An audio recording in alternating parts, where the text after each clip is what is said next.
La noche antes de la boda de mi hijo, su prometida se acercó y susurró unas palabras que me destrozaron el corazón: a partir de mañana, ya no formas parte de esta familia.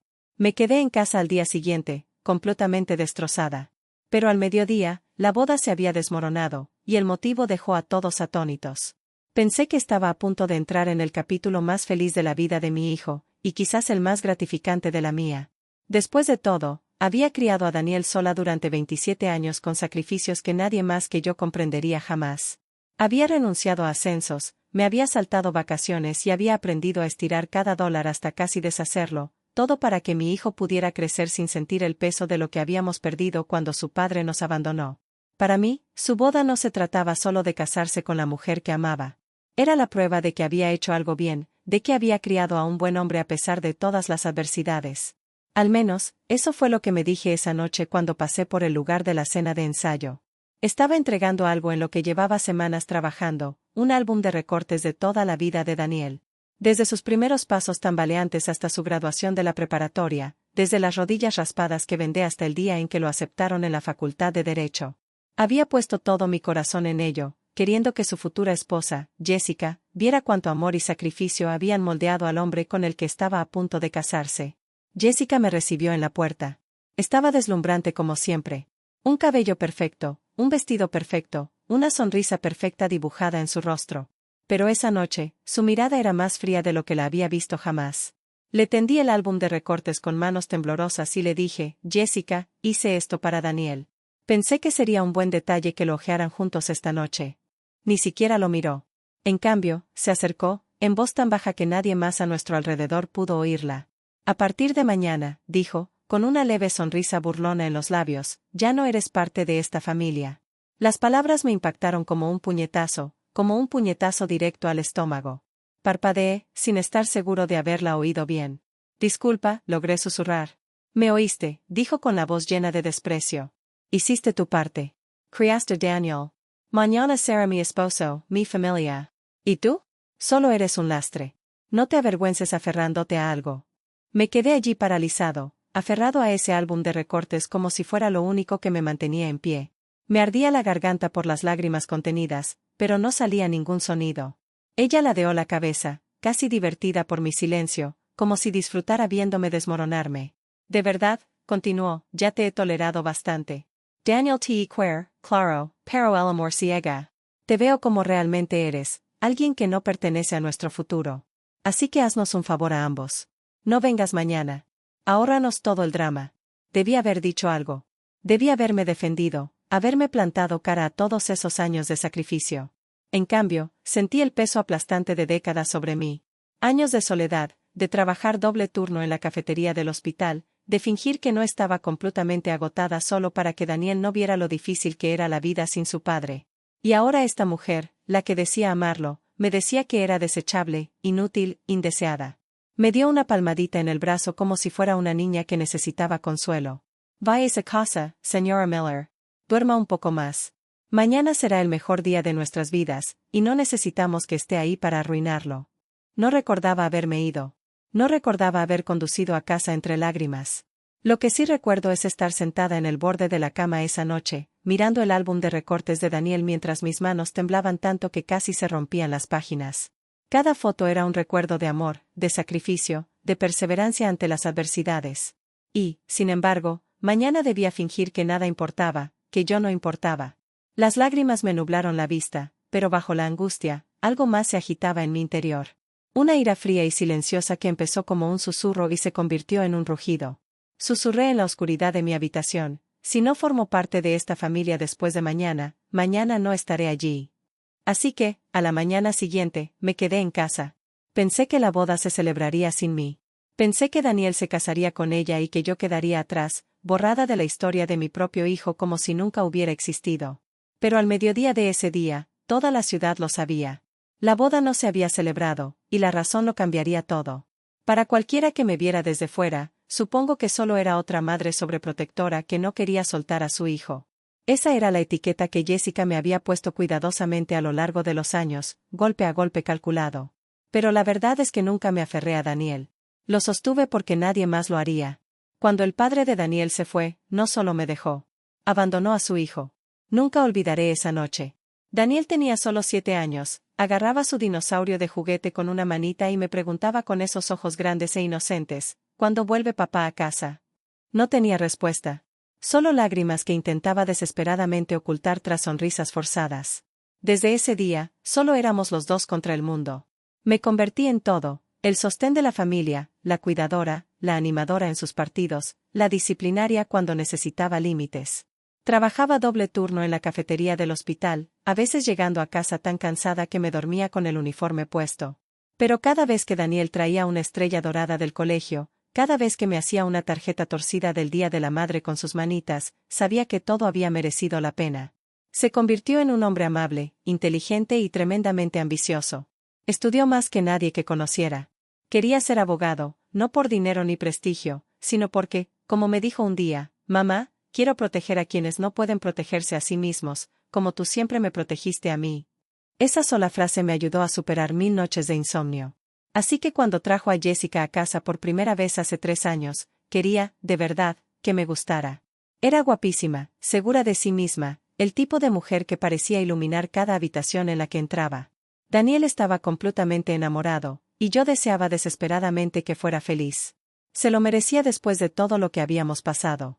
Pero bajo todo ese encanto, empecé a notar pequeñas grietas en su fachada.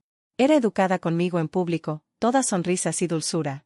Pero cuando Daniel salía de la habitación, su tono cambiaba al instante. Brusco. Despectivo.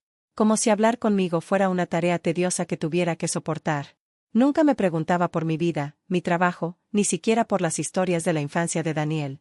En cambio, dirigía cada conversación hacia ella misma, su carrera en marketing, sus glamurosos amigos, sus elaborados planes de futuro. Al principio lo ignoré, poniéndole excusas. Quizás solo estaba nerviosa conmigo. Quizás no sabía cómo conectar con una mujer de clase trabajadora como yo. Pero con el tiempo, esas grietas se hicieron más grandes y difíciles de ignorar. El año pasado, para el cumpleaños de Daniel, horneé su pastel favorito, fudge de chocolate con glaseado de mantequilla de cacahuete. Era nuestra tradición desde que tenía 10 años. Cuando se lo saqué con las velas encendidas, Jessica sonrió con esa dulce sonrisa suya y dijo, ¡ay, qué original! Pero Daniel está a dieta. Me aseguraré de que no toque esto. De hecho, me quitó el cuchillo de la mano y dejó el pastel entero a un lado, sin tocarlo. Daniel se rió nerviosamente, me besó en la mejilla y dijo, gracias, mamá. No tenías que hacer eso. Pero vi un destello de culpa en sus ojos. Sabía que me había quedado despierta hasta la mitad de la noche haciendo ese pastel con mis propias manos cansadas. Aún así, me tragué el orgullo porque eso es lo que hacen las madres. Aguantamos. No sacrificamos. Nos quedamos calladas incluso cuando duele. Cada vez que Jessica me ignoraba, cada vez que me menospreciaba por pequeños detalles, me decía a mí mismo que no importaba. Amaba a Daniel. Eso era suficiente. O eso intentaba creer desesperadamente. El compromiso debería haber sido mi oportunidad de sentir finalmente que ganaba una hija, no que perdía un hijo. En cambio, solo amplió la dolorosa distancia que nos separaba. Jessica tomó el control total de la planificación de la boda. No me invitaron a ninguna prueba de vestido, ni a ninguna degustación de pastel, ni siquiera a la charla sobre la distribución de asientos. Cuando le pregunté amablemente si podía ayudar en algo, me dedicó una sonrisa forzada y dijo, no se preocupe, señora Miller. Lo tenemos todo bajo control. Simplemente venga guapa, ¿de acuerdo? Me dolió mucho, pero sonreí, asentí y me mordí la lengua por Daniel, porque eso era lo que siempre hacía. Me hice pequeña para que él pudiera ser feliz. Pero había señales de alerta que nunca debía haber ignorado.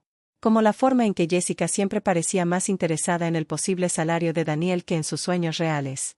La forma en que ponía los ojos en blanco cuando él mencionaba que hacía trabajo pro bono para personas que no podían pagar abogados.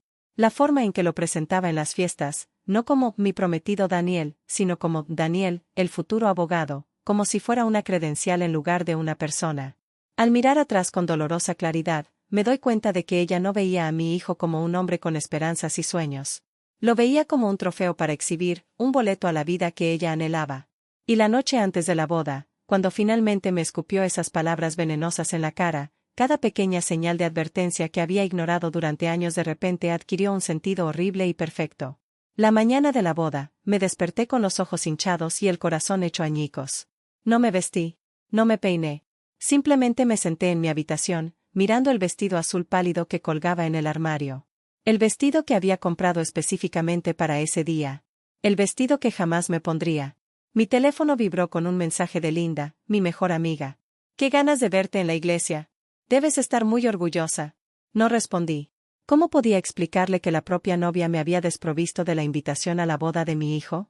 ¿Qué me habían dicho que no era más que un lastre? A las 10 de la mañana, mi teléfono empezó a sonar.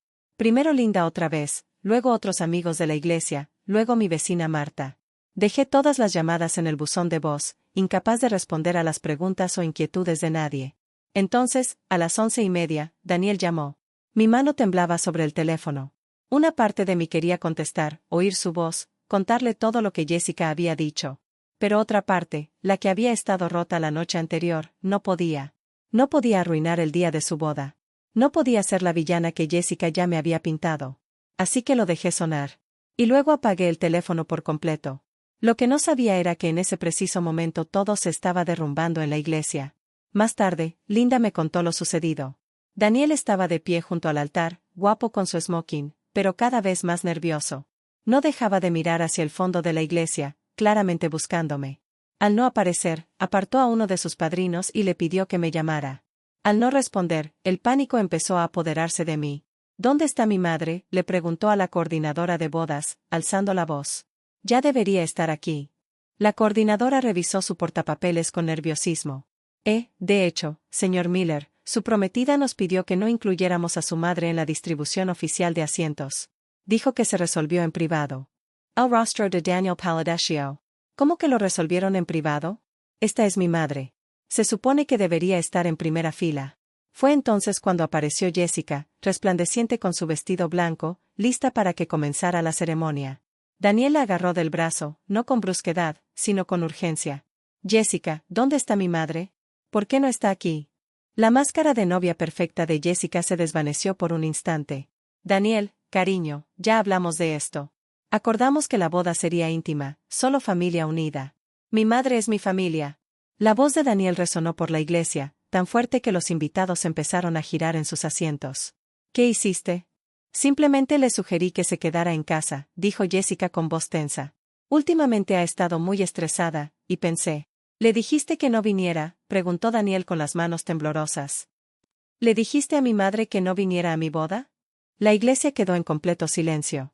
Un centenar de invitados observaban cómo el novio se deshacía antes de que comenzara la ceremonia. «Lo hice por nosotros», siseó Jessica, dejando por completo su papel de dulce. «Es asfixiante, Daniel. Siempre rondando, siempre interfiriendo. Quería un día, solo un día, en el que pudiéramos estar solos sin su sombra sobre nosotros». Daniel la miró como si la viera con claridad por primera vez. «Me crió sola. Lo dejó todo por mí. Y la hiciste sentir como si no fuera bienvenida en mi boda». «Tomé una decisión sobre nuestro futuro», dijo Jessica, con la voz endurecida. «Me lo agradecerás más tarde cuando te des cuenta». Pero Daniel ya se alejaba. Caminó por el pasillo, quitándose la pajarita, ignorando los gritos cada vez más desesperados de Jessica a sus espaldas. «Daniel, espera. No hagas esto. Daniel». Pasó junto a los invitados conmocionados, junto al furioso padre de Jessica, junto a los costosos arreglos florales y las elaboradas decoraciones. Salió de la iglesia y condujo directo a mi casa.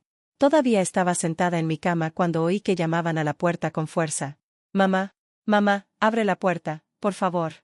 Bajé las escaleras tambaleándome, con el corazón latiéndole con fuerza, y abrí la puerta de golpe para encontrar a Daniel parado allí, todavía con su smoking y con lágrimas corriendo por su rostro. «¿Por qué no me lo dijiste?», susurró. «¿Por qué no me dijiste lo que te dijo?». Y ahí fue cuando me derrumbé. Todo el dolor, toda la herida, todo lo que había estado guardando dentro, salió a borbotones. «Lo conté todo». Cada palabra cruel, cada comentario desdeñoso, cada momento de los últimos 3 años en que Jessica me había hecho sentir insignificante e indeseada. Él escuchó, su rostro endureciéndose con cada revelación. «Debería haberlo visto», dijo con la voz entrecortada. «Mamá, lo siento mucho. Debería haberte protegido como tú siempre me protegiste a mí». Esa tarde, mientras Jessica y su familia seguían en la iglesia intentando solucionar lo que pudieran la situación, Daniel y yo nos sentamos a la mesa de mi cocina. Nos preparó té. Ambos, algo que no hacía desde su adolescencia. Y por primera vez en años, hablamos de verdad. «Creo que lo sabía, en el fondo», admitió, mirando fijamente su taza.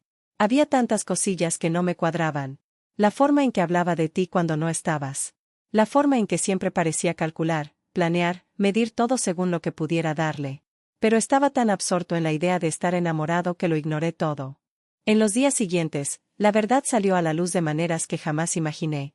Jessica, desesperada por salvar su reputación, empezó a publicar en redes sociales sobre la suegra tóxica, que había arruinado su día perfecto. Se presentó como la víctima, la novia desconsolada cuyo día especial fue arruinado por una mujer celosa y controladora que no podía dejar ir a su hijo. Sus publicaciones se volvieron virales. De repente, me encontraba siendo acosada en línea por desconocidos que desconocían toda la historia. Me enviaban mensajes crueles. Algunos incluso se presentaron en mi casa para gritarme. La narrativa que Jessica había creado era poderosa, la suegra malvada contra la novia inocente. Pero Jessica cometió un grave error. En su ira y desesperación por destruir mi reputación, se descuidó. Daniel, al revisar algunos de los documentos que compartían, encontró algo que le heló la sangre, el acuerdo prenupcial que el padre de Jessica había redactado. No era un simple acuerdo prenupcial. En el complejo lenguaje legal se escondían cláusulas que, en esencia, habrían otorgado a Jessica y a su familia el control sobre una gran parte de los ingresos futuros de Daniel. Si se divorciaban en los primeros 5 años, el 75% de sus ingresos se transferirían a cuentas conjuntas de Jessica y su padre. Daniel se lo mostró a un amigo abogado, quien confirmó lo que sospechábamos: esto estaba diseñado para atraparlo financieramente. El divorcio lo arruinaría. Seguir casado significaría que su salario financiaría a la familia de Jessica indefinidamente. Pero había más. A medida que Daniel indagaba más sobre los antecedentes de Jessica, con la ayuda de mi amiga Linda, descubrimos que su familia estaba sumida en deudas. Quiebras, negocios fallidos, demandas. Estaban desesperados, y la prometedora carrera de abogado de Daniel parecía su salvación. El romance que descubrimos era casi secundario en ese momento. Daniel encontró mensajes de texto entre Jessica y su exnovio, mensajes que continuaron hasta la semana anterior a la boda. Mensajes explícitos que dejaban clara la verdad sobre lo que ocurría a escondidas de Daniel. Con esta evidencia, supe qué hacer. La familia de Jessica había intentado pintarme como el villano, pero era hora de que saliera a la luz la verdad. 2 semanas después de la boda cancelada, la familia de Jessica organizó una cena de control de daños en un elegante hotel del centro, intentando salvar las apariencias. Invitaron a Daniel, alegando que querían hablarlo para encontrar una solución pacífica. Daniel me rogó que no fuera, preocupado por la posibilidad de que me tendieran una emboscada y me hiciera aún más daño. Pero sabía que si no los enfrentaba, nunca se detendrían. Así que entré al salón de baile del hotel con el vestido azul pálido que había comprado para la boda. El vestido que nunca llegué a usar. Los padres de Jessica se sentaron a la cabecera de la mesa, con Jessica a su lado, con un elegante vestido negro y una sonrisa afilada como una cuchilla. Bueno, dijo su padre con suavidad al verme, miren quién decidió acompañarnos. Señora Miller, estábamos discutiendo cómo resolver este desafortunado malentendido. Malentendido, repetí, manteniendo la voz firme a pesar del pulso acelerado. ¿Te refieres a la aventura o al fraude? La sonrisa confiada de Jessica se desvaneció por un instante. Sigues aferrándote a tus mentiras, intentando justificar lo que hiciste. Puse una carpeta gruesa sobre la mesa. Entonces quizás puedas explicarme esto. Registros financieros que muestran las quiebras de tu familia. Documentos legales que prueban tus múltiples fracasos empresariales. Y esto, tu acuerdo prenupcial. Cláusula 14, apartado 3. En caso de divorcio dentro de los primeros 5 años, el 75% de los ingresos de Daniel Miller se transferirán a cuentas conjuntas de Jessica Hayes y su padre, Richard Hayes. Se escucharon jadeos en la mesa. Incluso Daniel, que había visto el documento pero no había estudiado cada detalle, palideció visiblemente al oírlo tan crudamente. Planeabas tenderle una trampa financiera, dije con voz fría y clara. Querías que sus futuras ganancias ayudaran a solventar los fracasos de tu familia. No lo querías. Lo veías como un sueldo. El rostro del padre de Jessica se sonrojó. No tienes derecho a... Tengo todo el derecho, lo interrumpí, porque me dejaste en el olvido. Me pintaste como una mujer celosa y amargada que arruinó la felicidad de su hijo. Pero ahora todos verán la verdad. No estabas casando a Daniel con tu familia. Estabas casando con su cuenta bancaria. Los ojos de Jessica se entrecerraron. No te atreverías a hacer esto público. Me incliné hacia adelante sobre la mesa. Mírame. La confrontación se convirtió en un caos absoluto. Jessica insistió en que las fotos de su aventura eran manipuladas, falsas, retocadas con Photoshop. Su padre amenazó con demandarla, alzando la voz hasta convertirse en un grito. Su madre lloró por la unidad familiar y el perdón, secándose los ojos con una servilleta. Pero Daniel no se inmutó esta vez. Se puso de pie, con voz temblorosa pero firme. Me mentiste sobre todo. Mentiste sobre amarme, sobre querer una vida juntos. Solo quería seguridad económica. Jessica le tomó la mano, con una voz repentinamente suave y suplicante. Daniel, por favor. Cometí errores, sí, pero siempre fue por ti. Te quería a ti, no a tu dinero. Pero él negó con la cabeza, apartando la mano. Si eso fuera cierto, no habrías intentado borrar a mi madre de mi vida. No le habrías dicho que no era parte de mi familia. La habitación quedó en completo silencio.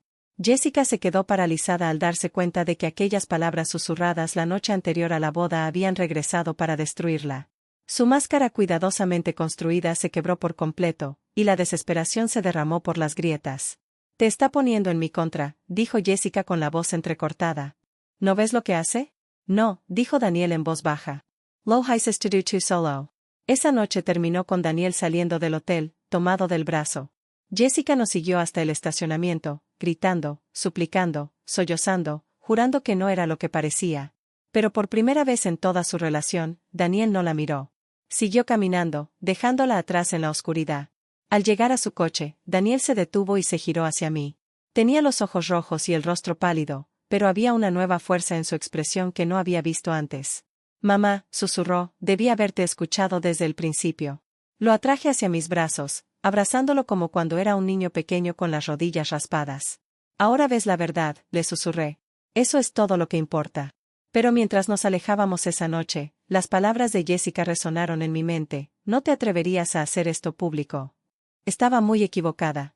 Porque si quería una guerra de percepciones, si quería luchar con mentiras y manipulación, yo contraatacaría con algo mucho más poderoso, la verdad. Con la ayuda de Linda, le pasé los documentos prenupciales y los registros financieros a un periodista especializado en denunciar estafas y fraudes financieros. En una semana, el artículo se publicó en línea. El titular decía, detrás de la boda cancelada, se descubren las tramas financieras de la familia Ayes. El artículo fue absolutamente contundente.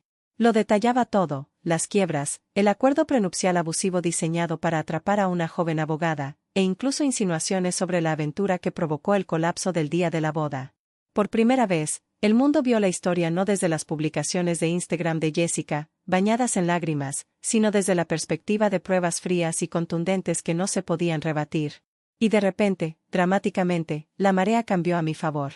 Los comentarios inundaron las redes sociales, ya no contra mí, sino contra Jessica y su familia. Así que quería su sueldo, no su corazón. ¡Qué asco! Pobre suegra. ¿Te imaginas que te digan que no eres familia después de criar sola a tu hijo durante décadas? Jessica no es más que una cazafortunas. Así de simple.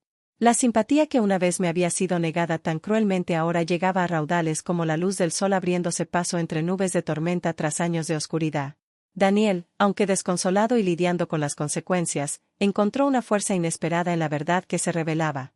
Se entregó de lleno a su nuevo trabajo en un prestigioso bufete de abogados, decidido a construir un futuro a su manera, libre de manipulaciones. Y por primera vez en muchos meses, lo vi sonreír de nuevo.